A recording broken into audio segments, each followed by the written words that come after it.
Shri Sanjay Singh, sorry. धन्यवाद मान्यवर, आपने इस महत्वपूर्ण बिल पे मुझे अपनी बात कहने का मौका दिया। मान्यवर, ये बिल कुल मिलाकर है क्या? बड़े बकाए कर्जदारों को, जो बड़े बड़े कर्जा लेके बैठे हुए लोग हैं, उनको आप संरक्षण देने का काम इस बिल के माध्यम से कर रहे हैं। और मैं इसको इस रूप में भी कहूंगा कि बैंकों में आम आदमी का पैसा जमा है मान्यवर, किसान का, मजदूर का, कर्मचारी का लाखों करोड़ रुपए जमा रहता है। वो पैसा आप गरीब आदमी को नहीं देते, उनके रोजगार के लिए नहीं देते, एमएसएमई सेक्टर के लिए नहीं देते। वो पैसा उठा के आप अपने चंद पूंजीपति मित्रों को दे देते हैं, जिन मित्रों से आप पीछे से चंदा लेते हैं और धंधा देते हैं, उन मित्रों को आप पैसा दे देते हैं। और जब वो मित्र आपके डूब जाते हैं तो आप उनको बचाने के लिए ये बिल लेके आते हैं। तो कुल मिलाकर बैंक डकैती को लीगलाइज करने का ये बिल है। बैंकों पर जो डकैती हो रही है आपके दोस्तों के द्वारा, आपके मित्रों के द्वारा, उसको लीगलाइज करने का काम इस बिल के माध्यम से आप कर रहे हैं। आपका ध्यान इस देश की अर्थव्यवस्था को ठीक करने के लिए नहीं है मान्यवर।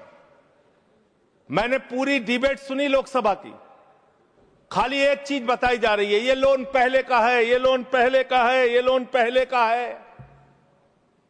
लेकिन मैं आपसे पूछना चाहता हूं, जब आपकी सरकार बनी तो आप तो कह रहे थे हमारी 56 छुरी वाली सरकार है, हम एक एक आदमी से डंडा मार मार के वसूली करेंगे, सबसे पैसा लेंगे, कोई भागने नहीं पाएगा। लेकिन आपके राज में, मोदी जी के राज में 9,000 करोड़ रुपए लेके विजय माल्या भाग गया, 20,000 करोड़ रुपए के लेके नीरव मोदी, मेहुल चौकसी भाग गया, 6,000 करोड़ रुपए लेके नितिन संदेशरा भाग गया, 2,500 करोड़ रुपए लेके ललित मोदी भाग गया। ये बड़े बड़े जो हजारों करोड़ रुपए के लुटेरे थे, हिंदुस्तान से भगाया किसने इनको? आपने भगाया, ये गुनाह आपने किया। इसलिए आपको देश की अर्थव्यवस्था को ठीक करने का आपकी मंशा नहीं है। आपकी जो 56 छुरी वाली सरकार थी, उन्होंने तो इन लोगों को भगाने का काम किया, इन लोगों को निकालने का काम किया, सेफ पैसेज देने का काम किया।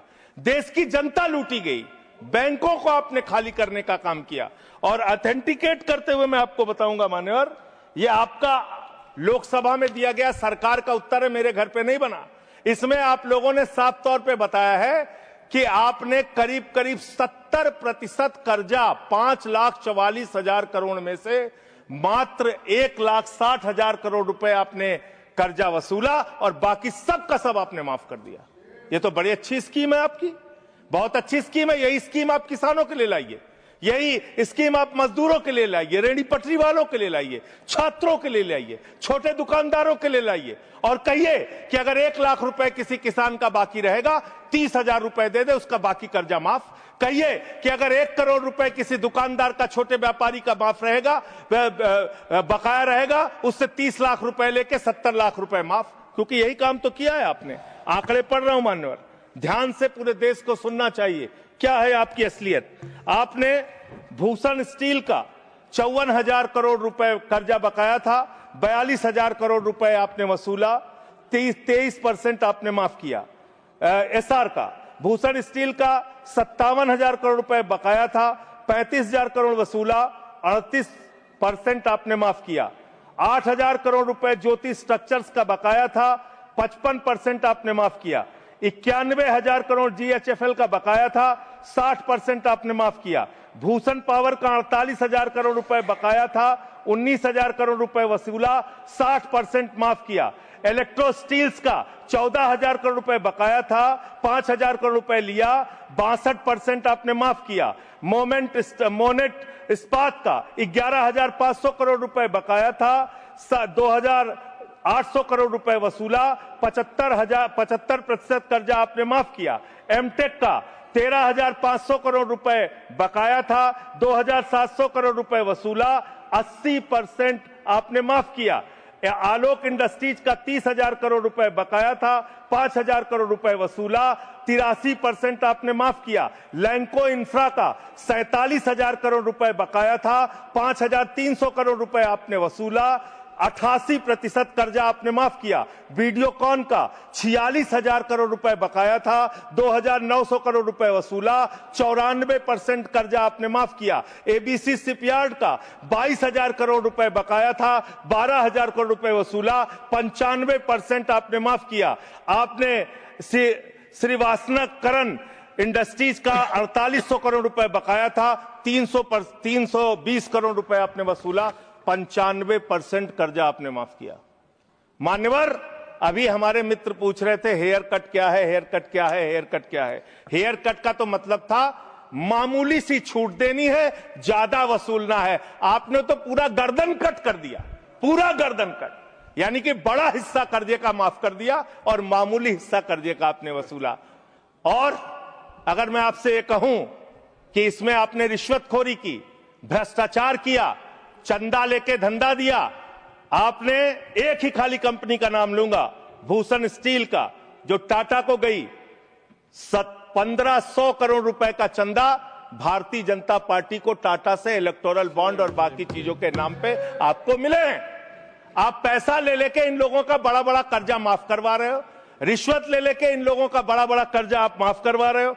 आपका ध्यान देश की अर्थव्यवस्था ठीक करने में नहीं है, पूंजीपतियों को खाली हर तरह से फायदा पहुंचाने में है। एक गाना था मान्यवर, तू जहां जहां चलेगा मेरा साया साथ होगा। मोदी जी की हालत यही है। मोदी जी गाना बनाए हैं, मैं जहां जहां चलूंगा अडानी का ठेका साथ होगा। ये क्या है? ये क्या है? बांग्लादेश की यात्रा किया 2015 में, अडानी को ठेका मिल गया। श्रीलंका की यात्रा की 2021 में, अडानी को वहां ठेका मिल गया। तंजानिया की यात्रा की 2023 में, अडानी को वहां ठेका मिल गया। केन्या की यात्रा की 2023 में, अडानी को वहां ठेका मिल गया। नेपाल की यात्रा की 2023 में, अडानी को वहां ठेका मिल गया। मलेशिया में 2017 में यात्रा की, अडानी को वहां ठेका मिल गया। 2018 में सिंगापुर की यात्रा की, अडानी को वहां ठेका मिल गया। सर दिखाई नहीं पड़ रहा हूं मैं सर, अडानी को वहां ठेका मिल गया। वियतनाम की यात्रा की 2024 में, अडानी को वहां ठेका मिल गया। इजराइल की यात्रा की 2017 में, अडानी को वहां ठेका मिल गया। तू जहां जहां चलेगा मेरा साया साथ।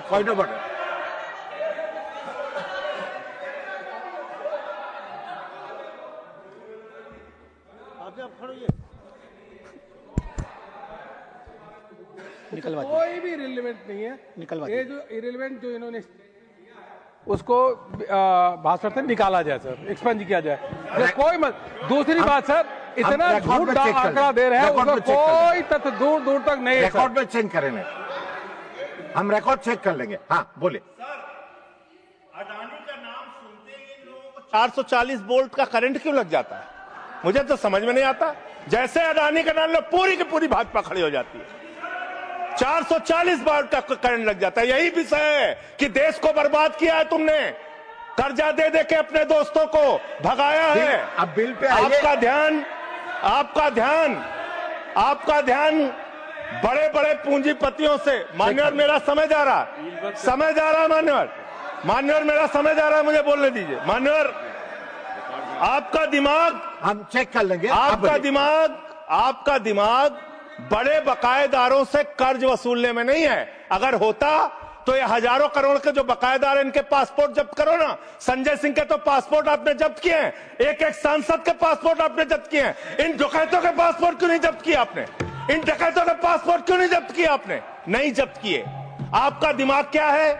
यूट्यूबर पकड़ना है, न्यूज वाले को पकड़ना है, 4 PM संजय शर्मा का बंद करना है, राजीव निगम का फेसबुक बंद करना है, मुकेश मोहन पे मुकदमा करना है।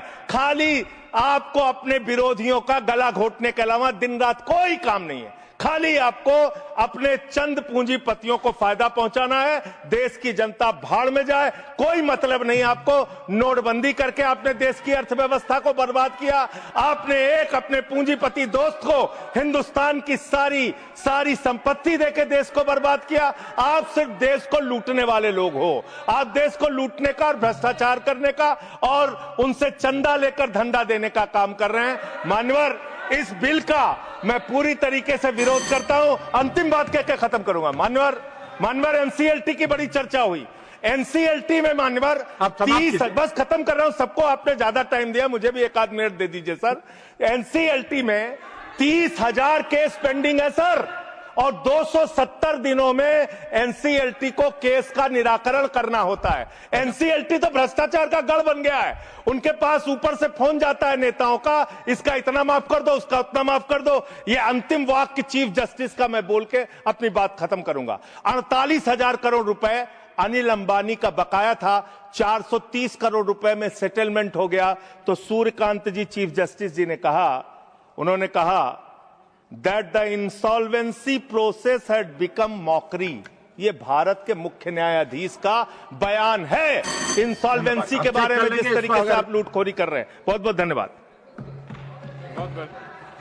श्रीमान Ayodhya Ramireddy Alla. Thank you sir.